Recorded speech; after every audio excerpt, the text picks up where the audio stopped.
Godwin John ministries வழங்கும் தினம் ஒரு சத்திய வார்த்தை. இந்த ஆடியோ நிகழ்ச்சிக்கு உங்களை அன்புடன் வரவேற்கிறோம்.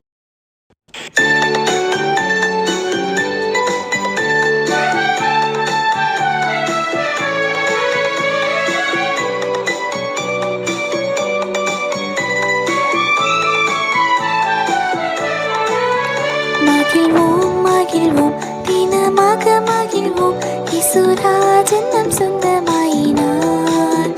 இந்த பாடலத்தின் சொந்தக்காரர் அவர், இந்த உள்ளத்தின் சொந்தமானார். ஆனந்தமே பரமானந்தமே, இது மாபெரும் பாக்கியமே. இந்த பாடலத்தின் சொந்தக்காரர் அவர், இந்த உள்ளத்தின் சொந்தமானார்.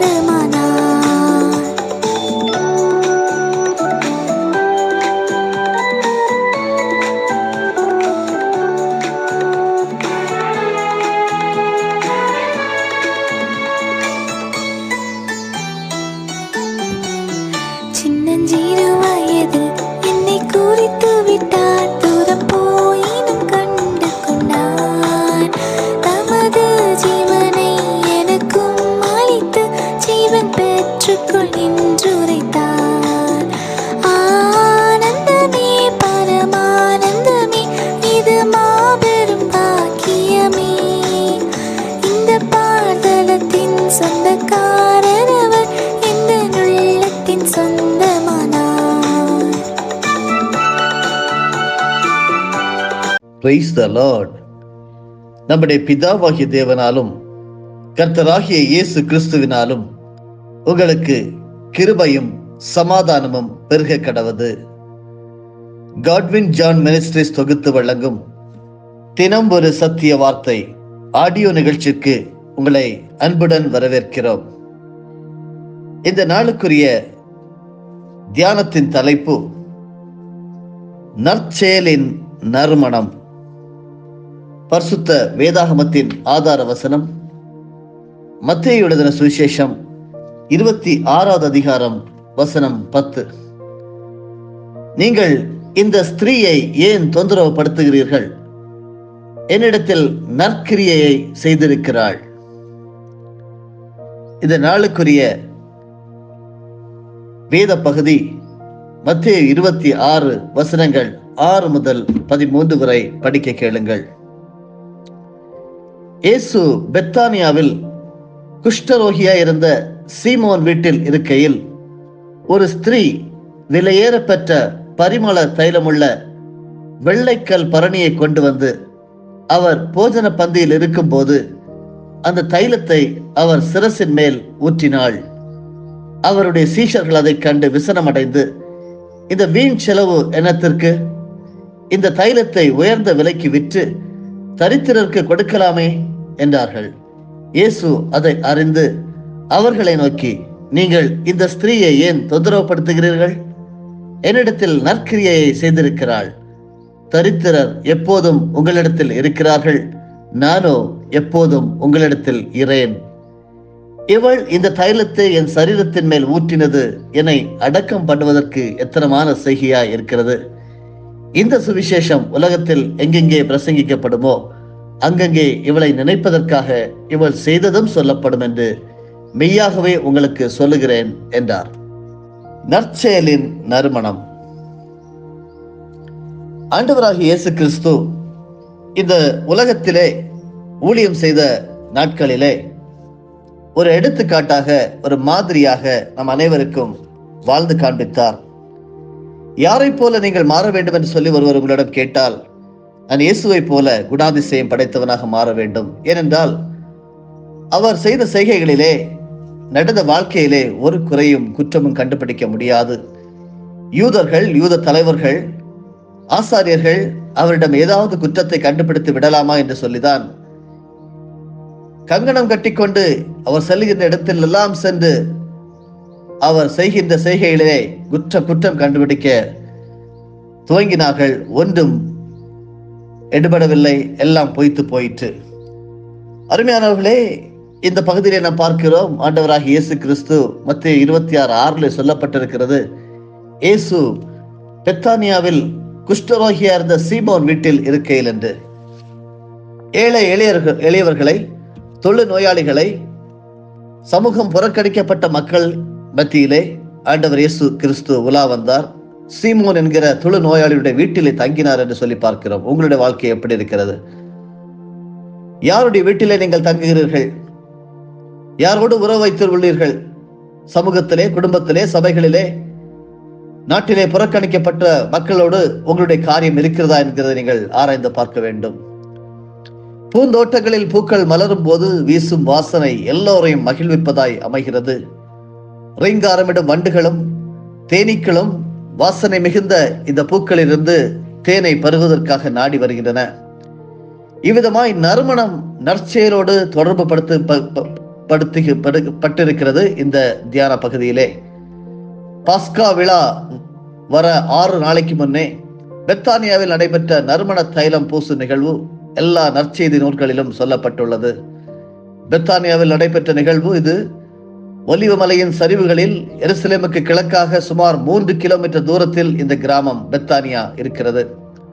ஒரு பெண் விலையேற பெற்ற நறுமண தைலமுள்ள படிக சிமிழை கொண்டு வந்து அதை இயேசுவின் தலையில் ஊற்றினார். மத்திய 26:7 படிக்கிறோம். இந்த செயல் சீஷர்களின் விமர்சனத்தையும் இயேசுவின் பாராட்டையும் பெற்றது.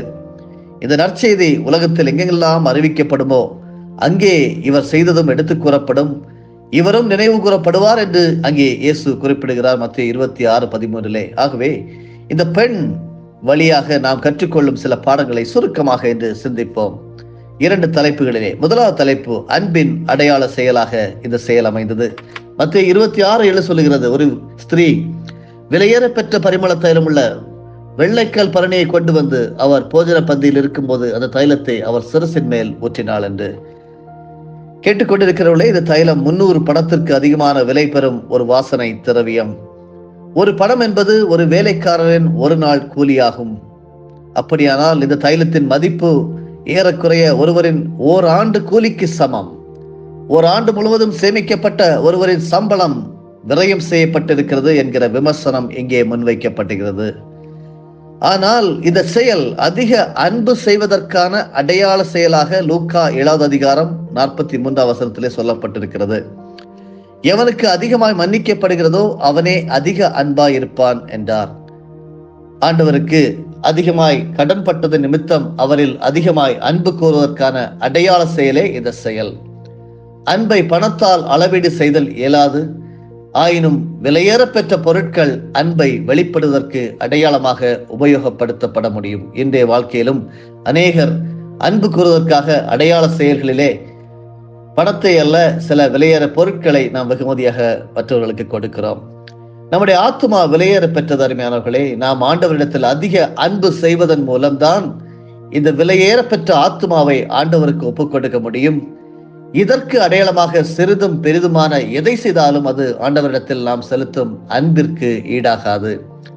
அன்பு மிக பெரியது. அதை வெளிப்படுத்த நாம் செய்யும் அன்பின் செயல்களின் அளவை மதிப்பீடு செய்வது பொருத்தமானது ஆகாது. இரண்டாவதாக நாம் கற்றுக்கொள்ளும் பாடம் நற்கிரியையின் அடையாள செயலாக இதை பார்க்கிறோம். நற்கிரியை என்பது முதிர்ச்சியான இனிமை தரும் செயலாக இருக்கிறது என்று கொலோசையர் 1:10 கற்றுத்தருகிறது. இது பயன்தரும் செயல்கள் அனைத்து செய்ய வேண்டும் என்ற செய்தி இங்கே தரப்படுகிறது. மத்திய 5:16 மனிதர் உங்கள் நற்கிரியைகளை கண்டு பரலோகத்தில் இருக்கிற உங்கள் தந்தையை மகிமைப்படுத்த வேண்டும் என்று சொல்லப்பட்டிருக்கிறது. நற்கிரியைகள் ஒவ்வொருவரும், ஒவ்வொரு விசுவாசியும், பரிசுத்தவானும், கிறிஸ்தவனும் செய்ய வேண்டிய ஒரு கடமை. நற்கிரியை இந்த உலகத்திலே உங்கள் அன்பு ஆண்டவர் மீது எவ்வளவு இருக்கிறது என்பதை உலகத்திற்கு எடுத்து காட்டக்கூடியதாக இருக்கிறது. நளதம் என்னும் வெள்ளைக்கல் பரணியை உடைத்து இயேசுவின் சிரசின் மேல் ஊற்றிய பெண்மணியின் செயலை இயேசு நற்கிரியை என அங்கீகரித்து இருக்கிறார். மத்திய 26:10 நாம் அதை படித்தோம். இயேசு அதை அறிந்து அவர்களை நோக்கி, நீங்கள் இந்த ஸ்திரீயை ஏன் தொந்தரவு படுத்துகிறீர்கள்? என்னிடத்தில் நற்கிரியை செய்திருக்கிறாள் என்றார். ஆண்டவர் இதை நற்கிரியையாக பார்க்கிறார். அவளுடைய விசுவாசம் பெரிது. அவள் ஆண்டவர் மீது வைத்திருந்த அன்பு பெரியது. ஆனாலும் இயேசு கிறிஸ்து இந்த செயலை நற்கிரியையாக பார்க்கிறார். நளதம் என்னும் வெள்ளைக்கல் பரணியை உடைத்து இந்த செயலை அவள் செய்த போது சீஷர்கள் இந்த செயலை விமர்சனம் செய்தனர். வீண் செலவு என்று கொச்சைப்படுத்தினர். இந்த தைலத்தை உயர்ந்த விலைக்கு விற்று தரித்திரருக்கு கொடுக்கலாமே என்றார்கள். மத்திய 26:9 நாம் வாசித்தோம். தரித்திரருக்கு உதவி செய்யும் நற்கிரியை இயேசு புறம் தள்ளவில்லை, அதை அங்கீகரித்தார். இயேசு அநேக நற்கிரியைகளை காண்பித்திருக்கிறார். அருமையானவர்களே, யோவான் 10:32 இயேசு அவர்களை நோக்கி, நான் என் பிதாவினால் அநேக நற்கிரியைகளை உங்களுக்கு காண்பித்தேன், அவைகளில் எந்த கிரியை நிமித்தம் என்மேல் கல் எறிகிறீர்கள் என்று கேட்டார். கல்லெறிந்தவர்களோடு அவர் கேட்கக்கூடிய ஒரு கேள்வி. நற்கிரியைகளை ஆண்டவர் அங்கீகரிக்கிறார் என்கிற இதன் மூலமாக கற்றுக்கொள்கிறோம். இங்கே நாம் இன்று தியானிக்கக்கூடிய இந்த பெண்மணி செய்த நற்கிரியின் அடையாளத்தை இயேசு இவ்விதமாய் விளக்குகிறார். இவர் இந்த தைலத்தை என் உடல் மீது ஊற்றி எனது அடக்கத்திற்கு ஆயத்தம் செய்தார். இந்த பெண்மணியின் செயல் தரிசன பார்வையோடு கூடிய நற்கிரியை. இதை விட்டுவிடல் ஆகாது, இவையும் செய்ய வேண்டும், அவைகளையும் விட்டு விடாதிருக்க வேண்டும் என்று சொல்லி இதன் மூலமாக நாம் கற்றுக்கொள்கிறோம். கேட்டுக்கொண்டிருக்கிறவர்களே, பாவத்துக்கு அடக்கம் பண்ணப்பட்டு புது வாழ்வு துளிர்க்கும் செயலை இயேசு கிறிஸ்துவின் மரணம் உயிர்த்தெழுதல் மூலமாய் அடையாளப்படுத்தும் இந்த பெண்மணியின் செயல் நற்கிரியையே. இதை அங்கீகரித்தது எபேசியர் 2:10. ஏனெனில் நற்கிரியைகளை செய்கிறதற்கு நாம் கிறிஸ்து இயேசுவுக்குள் சிருஷ்டிக்கப்பட்டு தேவனுடைய செய்கையா இருக்கிறோம்.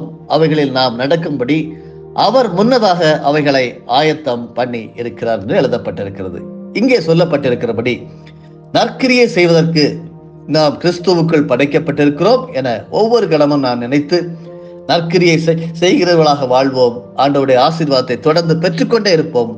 உலகிற்கு சாட்சியாக, ஆண்டவருக்கு மாதிரியாக இருப்போம். ஆண்டவர்கள் ஒவ்வொருவரையும் ஆசீர்வதிப்பாராக. ஜெபிப்போமா. பரிசுத்தமுள்ள நல்ல தந்தையே, இந்த பெண்ணுக்கு ஏன் தொல்லை கொடுக்கிறீர்கள்?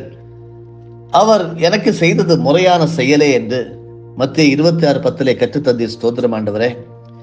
நாங்கள் நற்கிரியைகளை செய்கிறதற்கு நாங்கள் கிறிஸ்து இயேசுக்குள் சிருஷ்டிக்கப்பட்டிருக்கிறோம், தேவனுடைய செய்கையா இருக்கிறோம்.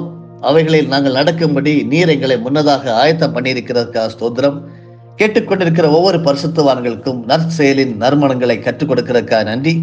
அப்படி செய்து ஆண்டவரே, உலகத்திற்கு மாதிரியாக உமக்கு சாட்சியாக இருப்பதை செய்யும். இயேசு கிறிஸ்துவின் மூலம் ஜெபிக்கிறோம் பிதாவே, ஆமேன்.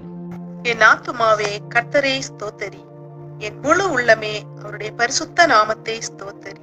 என் ஆத்துமாவே கர்த்தரை ஸ்தோத்தரி, கர்த்தர் செய்த சகல உபகாரங்களையும் மறவாதே. ஆமேன்.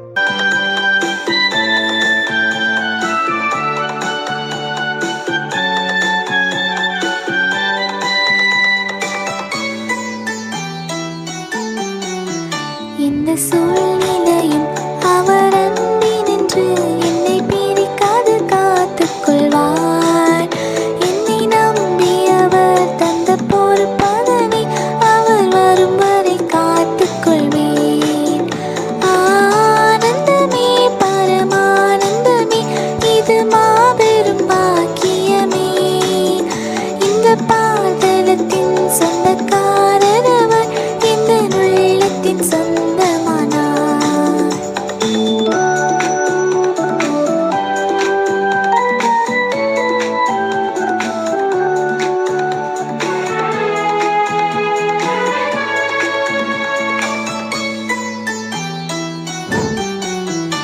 அவர் வரும் நாளிலே என்னை காண வசித்து அன்பாய் கூப்பிட்டு சேர்த்துக் கொள்வார்.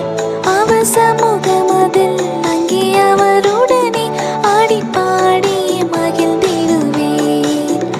ஆனந்தமே பரமானந்தமே, இது மாபெரும் பாக்கியமே.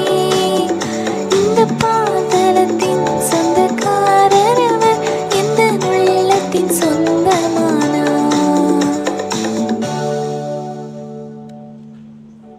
நம்முடைய ஆண்டவராகிய இயேசு கிறிஸ்துவின் மூலமாக உங்களை நாங்கள் மனமாற ஆசீர்வதிக்கிறோம்.